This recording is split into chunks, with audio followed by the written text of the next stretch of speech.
I'm your host, Coach Nate. And if you are here, you're probably a high performer, a business owner, entrepreneur, or someone who's looking to maximize their fitness, their physique, and their family time using fitness and nutrition as force multipliers in your life.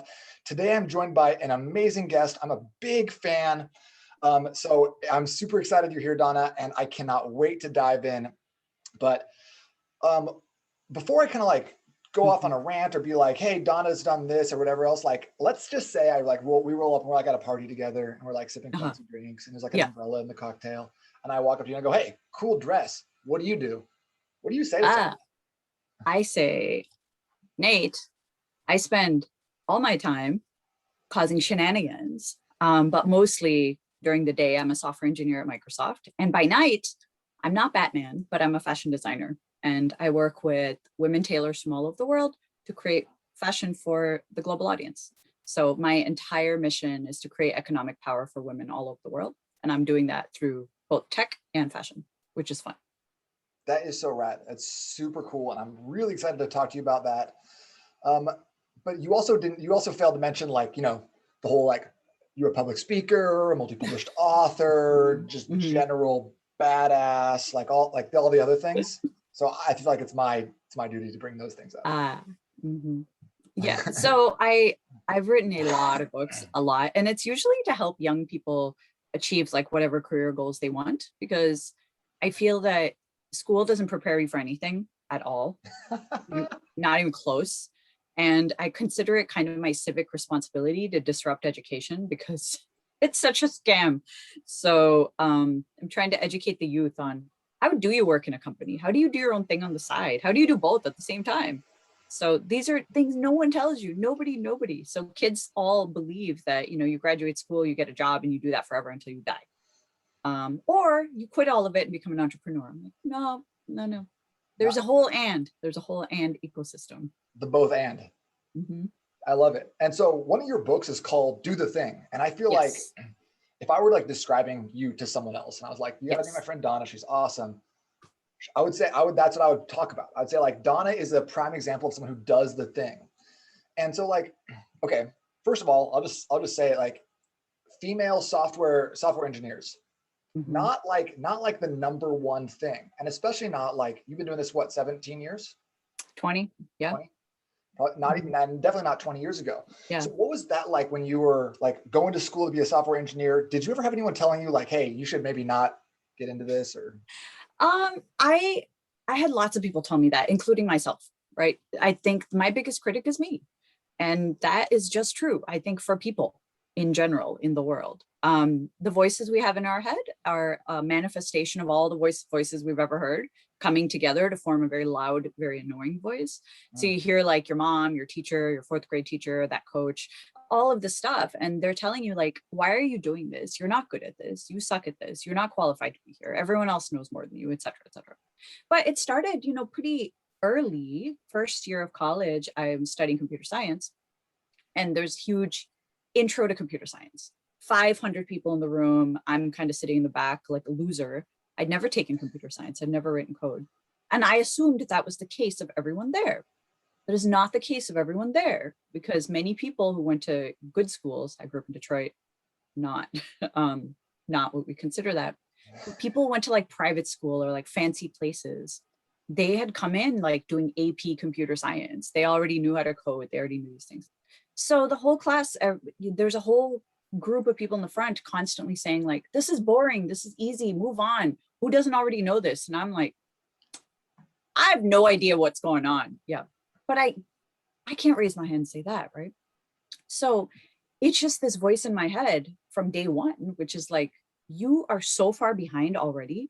You don't know what you're doing. And all these people know what they're doing and you do not belong here. So it was this voice that just like went on and on. But I always go back to like this riding a bicycle, which is the first time I got on a bicycle, I did what everyone does, which is fall on my ass. It's like the universal law of bicycles. There's 0 people who got on a bicycle and did not fall on their ass. Like in the world, it doesn't matter if you're in like Tanzania or like Tucson, right? You're going to fall on your ass. So what do you do next? You cry about it. You're surprised. You're mad at the bicycle. Then you get back on. And then you get back on again and you get back on again. And soon one day you're able to ride it in a straight line. And soon it becomes natural to you. And they say it's just like riding a bike for a reason, because it becomes natural to you. But they fail to mention the first part, which is it takes a while to get there. So for me, computer science was exactly the same. Year one, it was brutal. Fell on my ass a lot, failed a lot. But I did exactly what I would do for a bicycle, which is try it again, take the same class again, do this again, get the help I need, seek out advice, coaching, all this stuff. And I'm so glad I did. I'm so glad I didn't give up, because it's given me this extraordinary career and these opportunities that don't come along if I had abandoned ship year one. That's a pretty indomitable, unstoppable attitude, which I'm a huge fan of. Where do you feel like you came, where did that resilience and that grit come from, where you're like, I am behind, and you know what, I'm going to keep going until I'm not behind anymore? Like, where do you attribute that to? So I read something recently that says people aren't resilient because they've been through tough times. Resilience is built within you. Tough times were just a way for you to test it. Because I used to always say the reason I'm resilient is because, we grew up poor. My family was not wealthy. We grew up in Detroit. My parents are immigrants. They worked, went to school at the same time. I raised my sister. I didn't do after school activity. I didn't know these were things. People have soccer and band and drama. In Detroit, we don't have these things. These aren't things. So I didn't grow up with all the privileges that everyone else kind of takes for granted in the United States only.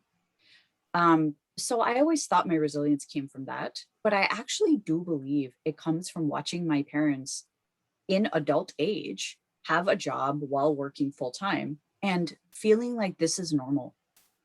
This is just normal. And so when you grow up watching that, hard work, hustle, 24 hours a day, constant, and they bestowed a huge amount of responsibility on me, which is keep an eye on your sibling, right? Now everyone would have gone to jail because, a 9-year-old watching a 6-year-old, it's not a thing anymore. But it was this sense of this is normal. You grow up and you believe everything around you is normal. So that's what I believe to be normal. My parents are very resilient. My family was very resilient. If you're an immigrant, whether now or 20 years ago, you're resilient people because you're legitimately abandoning your home, getting on a boat, train, plane, whatever, and moving to another land where nobody. Very few immigrants show up here they're like, I have lots of money, friends, a job. That's not common. It's not common. So, a deep respect for what they went through and, just family stuff. That's really cool. And it seems like that's impacted or at least played into every other area of your life, because not only have you been a software engineer for 20 years, you also were basically piloting the Microsoft HoloLens, which I remember seeing as a video of you standing on stage, designing something with the big Oculus on your face. So that's super sick. And then I read a couple of your books. You got not only some books for young adults who are do the thing, you have your or overcoming imposter syndrome. You also have 2 fiction books. Is that right? I think I have 4. So in my early 20s, I can't remember because it was a very long time ago. I started writing fiction just as a side thing. Okay, I started doing a computer science job, which was great and fun, but it is very just one side of the brain. It's you're writing code and you're following instructions for somebody. So I needed a creative outlet. And originally I thought, oh, cool, I'm going to go do something with my hands. I'm going to make pottery. But turns out no one likes that. So the pottery class I signed up for is canceled because pottery. But the, person at the community college, at Bellevue Community College, right near me, was pottery's canceled, but fiction writing is not canceled. I'm thinking, fiction writing, that sounds like school. And lo and behold, I wound up really liking it because you make stuff up from scratch. And that's pretty much just software engineering all over again, which is blank canvas, make stuff up from scratch, and suddenly you've got an end result. So it's just another way to be creative, which I appreciate so much. So I've written a ton of fiction, and for me, it was a way to learn storytelling. So now I use all of those skills I learned in fiction writing in my day job constantly. Basic communication, like emails, presentations, convincing upper management. Upper management has the same attention span as teenagers. So, writing books for teens wound up being really, really useful. Got to capture them right off the bat. With that email subject line. Yeah, exactly. The thing I love about what I know of your story and your multiple career paths is that no one's like, hey, Donna, can you write some fiction books for us? Like, hey, Donna, can you start a fashion brand? No one's like asking you to do things. And you're just being like, you know what I want to do? This. And here, now it's done. And I see you right now where you're sitting. You're sitting in like, this is the Prima Donna like Studios. workshop, This is studios. the studios. Yep. Can you tell us a little bit about Prima Donna Studios and like where that came from and like where you're sourcing this fabric from and the story. So tell us the story. I'd been in tech for about 10 years and I still have that urge. I want to create with my hands. I am tired of sitting behind a screen like a hunchback all day, every day. So I did exactly what an engineer would do, which is leap into something with no plan whatsoever. Right. So I said, I love fashion. I've always loved it. I know nothing about creating fashion whatsoever. We didn't have a sewing machine. I've never made my own clothes. I was not one of these people who grew up doing this. Like everything, I didn't grow up doing computer science. I didn't grow up doing fashion. I didn't grow up writing books. None of these things were true. So I said, okay, I think I can figure it out. So I enrolled myself in fashion school and I hire a dude from a fabric store to teach me to sew. And this dude teaches me to sew in like this sketchy corner of a fabric store. And I'm like, this gizmo's just like a fancy ass computer. I can figure this out. So that's how I learned to sew. Just like the way I do everything else, reproduce an existing thing and then creating stuff on my own. So I went to fashion school and I completely fell in love with it. I found it to be fun. It was easy. It was creative. And so much of it is engineering. Because the thing fashion school people struggle with is visualizing stuff in 3D. Because of all my work in HoloLens, I visualize in 3D for a living. This is what I do. I deal with mixed reality and holograms in 3D. So for me, fashion school was so easy. It was so fun. So I didn't start my fashion line then though. I knew how to make clothing. I made my own clothes forever. I think it's 10 years now that I'm making my own clothes. But I didn't have a point of view. And this is the part between a maker and an entrepreneur that is really important. And it's only a thing I've learned recently, which is you can be very creative and create things from scratch. It doesn't matter what it is. It can be books, talks, fashion, software. But to be an entrepreneur, you really have to think about the customer first and your thing second. And your thing may not even be something that helps them. So it comes down to what is the unique point of view I had and why was my skills going to be able to help customers? So because I didn't have a point of view and I had no plan whatsoever, I just abandoned the whole thing. I'm like, you know what? I'm just going to make clothes for myself and leave it. So years later, I think it was 2016, I was in Lagos, Nigeria for a work trip. So from Microsoft, I'm there for a work trip. I'm there with the group, my team. And we, of course, show up exactly the way we do everything like Microsoft engineers. We're in like t-shirts and jeans and like flip-flops. So the vice president of the country is very technical and he's very interested in tech and he wants to have us over to his house for dinner. So we're like, oh, cool. How interesting. Our hosts, our local hosts there are like, you guys can't go like that. We said, okay, what do you do? Do you have like a mall or something? They were like, no, we don't have a mall. We get all our clothes made. My team's like, Donna's a fashion designer. I'm like, what? Where did that come from? They were like, she made that. Yeah, they were like, she made that thing she's wearing. And I'm like, whoa, stop. So our local host is like, okay, here's what you're going to do. You and the tailor, our family tailor are going to go to the market. You're going to get fabric. You're going to design things for this group. And I'm like, what? And this is on like a Wednesday and our dinner is on Friday. And I'm like, these things take time. They're like, don't worry, we'll figure it out. So I go off to the market with this local tailor and it was dizzying. That's where all of these colors and all these things. So I'm like looking at gorgeous textiles like this everywhere. Everywhere is gorgeous textiles, things I've never seen in my life sitting in Seattle, Washington. Okay. Because Seattle, Washington, you're going to go to Joanne Fabrics and get quilting materials or just the North Face store to get a jacket. Exactly. So here I am, fabric market in Nigeria, like endless dizzying array of fabric. And I'm like, oh, that's so beautiful. So we chose like 10 different fabrics. I go sit down with this tailor. We sketch like 7 garments for everybody, something for everyone. And we get to work. I'm like, I'll cut you so. There, she's like, you know how to do this? I say, yeah, I know how to do this. So we lay everything out and we're like, I'm cutting, she's sewing, I'm cutting, she's sewing. So we actually get it all done. So our team wears these, and everyone's like, those are really nice, because they're not traditional Nigerian, they're American clothing, right? Like they're like dresses and tops and things that Americans would wear. And everyone's like, where did you get these? And they're all like, Donna made them. She designed them with the tailor this week. And people are like, that is really cool. So my whole team is like, I wish we could have this just for every day. And that's when the light bulb went off. I'm like, oh, workwear for mostly women that aren't boring. But it was this eye-opening moment. And then I had my point of view. Then I realized this is the customer I'm supposed to be serving.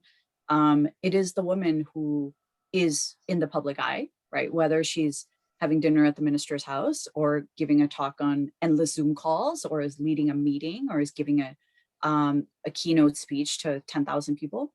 It's the woman in the spotlight. And she needs a wardrobe that is memorable as her. So that is when Prima Dona Studios was born. I'm like, I'm Donna, this is Prima Donna, and this is the studios we're in. So Prima Dona Studios. Boom. Makes sense. Yes. Solved. So that's how it happened. But that was 2017-ish. And we've been in business for 2 years. And it's fun. So cool to have this entrepreneurial thing that I own 100% of. And it's such a good place to test all of my weird concepts and ideas, because it's my own company. I can't fire myself. So it's been fantastic. That is so cool. That's what a great story too. And I love that you were like, you had already done the skill set. You'd already like looked at that creative outlet. You went to like, you dove in head first, got some reps in.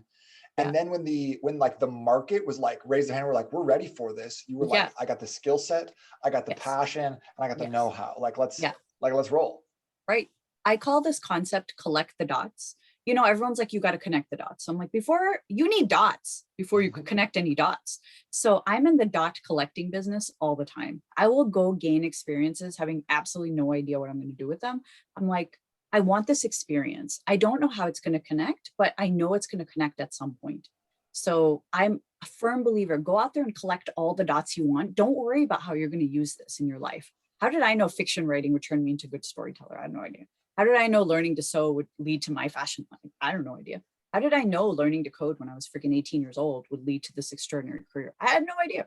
But go out there. If something is interesting to you, just go and collect that dot and hang on to it, because you never know, never ever know when you'll connect to everything else that you've got going on.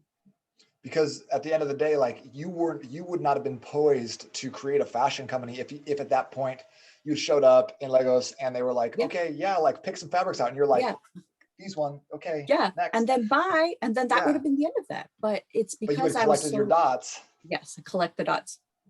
Mm-hmm. You should have led with that, Donna, or just put that on your resume. Master of shenanigans, collector of dots. Yes, collector of dots. I should do that. Yeah, I should. I think there's definitely a TED Talk there too.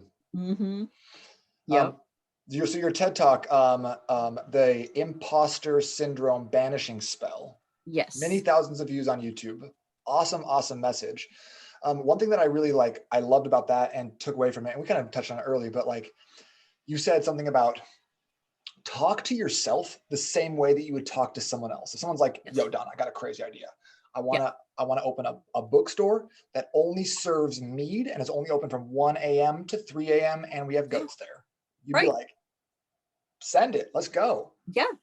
No, I think imposter syndrome is real. First of all, people are like, imposter syndrome isn't real. I'm like, you're a fool. 70% of people have it, right? More people have imposter syndrome than catch colds. It's prevalent. And it is not a woman thing. It is a dude thing. It's a young people thing. It's an old people thing. When I give talks on imposter syndrome, and I've given them in about 17 countries now, because I thought it was just a US thing. No, I've given them in every continent, about 17 countries. And you gave an imposter talk in Antarctica? Not yet. All right. I know. So in these countries, 99% of the time, the people who come up and talk to me after about it and confess their impostering are dudes over 40. Really? Isn't that interesting? Yeah, because that's like the button that I would say, like that's like the people who are like you're an imposter. Yes, that you think they're the ones who are going to call you on it, but actually they imposter more than anyone, because they absolutely have nobody to talk to about this. Dudes over 40 aren't going to tell other dudes over 40 they feel like an imposter. No, they're going to come confess to me. Meanwhile, women talk to each other all the time, and young dudes are a little more woke, so they're willing to talk to each other. So dudes over 40 are the #1 culprit of people who come talk to me. But it's a real thing, this debilitating sense that you are so not qualified to be here. And you got here by accident, or it was a series of weird, fortunate circumstances that landed you in this position. And while that may be true for anyone at any time, you're here because you deserve to be here and you've earned your place here. And you can reproduce the success you need to get here again. And a lot of people struggle with that belief. They were like, if I lose this job, this position, this whatever, I will never get it back. I'm like, that's just not true, because you already built the muscle. Again, it's the riding bicycle. You already know how to do it. You've already done it once. You can do it again. But, back to your point of talk to yourself the way you talk to a good friend. We are terrible to ourselves. We're atrocious to ourselves. We're like, Donna, you're a fool. You're a moron. What are you thinking? How can you start a fashion line? You don't know anything about fixed costs. What? You never say that to someone, right? Like Nate. Right, exactly. I'm like, what is a P and L? Write that down. Why do you not know that? But if you came to me and you're like, Donna, I want to start a whatever, a goat arcade, I'd be like, that's an awesome idea, Nate. Like, I love goats. Let's tell everyone we know, right? We're in to support anyone's dreams except our own. Like, that's just true. That's true. And I mean, like, I think back to, like, we had coffee in Seattle like 2 years ago. And I was like, Don, I want to do this thing. I want to, like, do more public speaking. I want to write this book. And you were like, do it right now. Do it, all the things. I was like, okay. So because I believe the killer of dreams is ourselves. It's not failure. It's 100% ourselves. We kill our dreams off so fast because we're like, who am I to do that? Right. So how do you like, I mean, like, it probably goes back to the bicycle, the reps, like the muscle memory thing. How do you program yourself to stop being such a dick all the time to yourself? So I break it down like an engineering problem, which is, say there's a thing I want to do, right? Okay. I want to be on a bottle of wine. Right. Exactly. Okay. Exactly. Like, I want to be on a bottle of wine. Let's say that this is true. This is a real scenario. There's a company called Nasty Woman Wines. They're named after all the progressive women in the world who are like breaking laws and like going to jail. And that one's a rosé because it's my favorite. Progress pink, baby. Exactly. I'm a collector. So, say you want to be on a bottle of wine. The key there is to say, I want to be on a bottle of wine. I don't think I deserve to be there. Fine. Okay. That's your own issue. Put it aside. My job as your practical brain is to debug this. Now, let's list all of the ways that you are qualified to do this, right? I'm like, okay, to be on a bottle of wine, you should probably drink wine. I'm like, do I drink wine? Yes, I do. Check. Check. Check.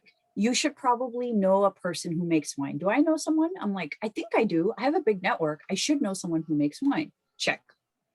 3, you should have a unique point of view about why you belong on a bottle of wine. This is where you may be like, I don't know about that part. All right. So this goes in the I don't know if I'm qualified for. So just break it into categories. Things I'm qualified to do, things I'm not qualified to do. So in the I don't know if I unique point of view, then be like, okay, who has a unique point of view? Now go do some research. Who has been on bottles of wine in their life? Like, not share, but like people, normal people in the last 10 years. So I did a bunch of research, and it's like, oh, okay. So look at all these women who are like leaders in politics or business or all of this stuff. I'm like, okay. What are their stories? Their stories are interesting. Oh, look, my stories can be like them too. So it's as simple as reaching out. And actually they reached out to me and said, hey, do you want to be on this bottle of wine? I'm like, no, I'm not qualified to be on a bottle of wine. This is an actual conversation that happened. And they were like, why? And I said, oh, because I am not in politics. They were like, why do you think you have to be on politics to be on a bottle of wine? I'm like, because so much of the money from this goes toward helping women politicians. I'm like, right. They're like, don't you vote? I'm like, of course I vote. I'm like, you're helping politicians. So I impostered myself out of something, right? Before, and it wasn't from Meg, who kind of talked me into it, it wouldn't have happened. But for us to stop being such a dick to ourselves is to remove ourselves from the equation and say, you are fired. If we were going to do this, you would have done it by now. You go in the corner and just debug a problem as if it's someone else's, right? Like, legitly take your problem and put it in the hands of someone else and say, all right, Nate is going to come to me with a problem and say, Nate wants to open a boutique, or Nate wants to open his own gym, or he wants to open whatever. Yeah, Goat Arcade. What is he qualified to do? Does he know how to construct a building? Yes, he literally did this in Costa Rica for years. Does he know how to find goats? Yes, he's in Arizona. You can find goats. I don't know if that's true. Goats. Does he know how to herd goats? Of course he does. He has kids. So, you know, like, make a list of stuff Nate is qualified to do. What is he not qualified to do? I don't know. Arcade stuff. So Nate, go learn arcade stuff. Then open a Goat Arcade. Done. So when you take like a huge like mammoth task, just break it down into qualified, unqualified, solve the unqualified ones, and you're good, right? But we look at ourselves with this lens of, I'm gonna fail. Like, why? Because of one thing you don't know how to do, you'll figure it out. You figure it out. Donna, I have like 15 million more questions I want to ask you, but I want to really be respectful of your time. Thank you so much for taking time out of your day to drop some wisdom on us, to share your energy with us. If people want to follow you, find out more, just be like, bask in the glow of your influence, how would they do that? Probably the best way is on Twitter. I spend way too much time on Twitter, just Dona Sarkar. I am very findable. Also on LinkedIn. I spend way too much time on LinkedIn. I'm like the only person in the world who uses LinkedIn, apparently. But I am findable and connectable. I look forward to hearing from any and all of you. Awesome. And then check out our Wikipedia page because it's pretty badass. All right, Donna, have an amazing day. Thank you so much for everything. Thank you, everyone. Do the thing.